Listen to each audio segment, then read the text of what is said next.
Udruženje obrtnika Rijeka nastavlja sa humanitarnim radom.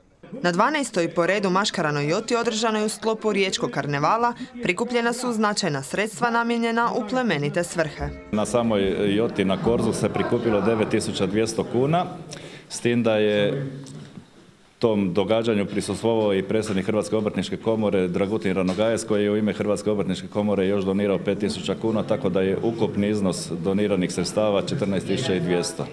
I to je najveći iznos do sada koji smo skupili u ovih proteklih 12 godina. Cijeli će se iznos utrošiti na poboljšanje kvalitete života djece s autizmom. Centar za autizam Rijeka, koji broji 36 korisnika, tako će napokon dovršiti senzorni park smješten u dvorištu centra. Vidite tubularni tobogan, veliku korpa ljuljačku koja nije klasična ljuljačka, nego je sigurna, velika i može nekoliko djece u nju stati.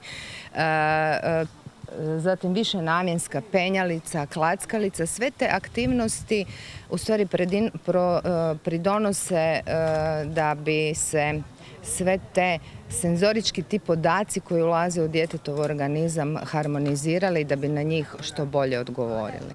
Sve aktivnosti vezane za senzorni park neizostavne su za rast i razvoj djece s autizmom.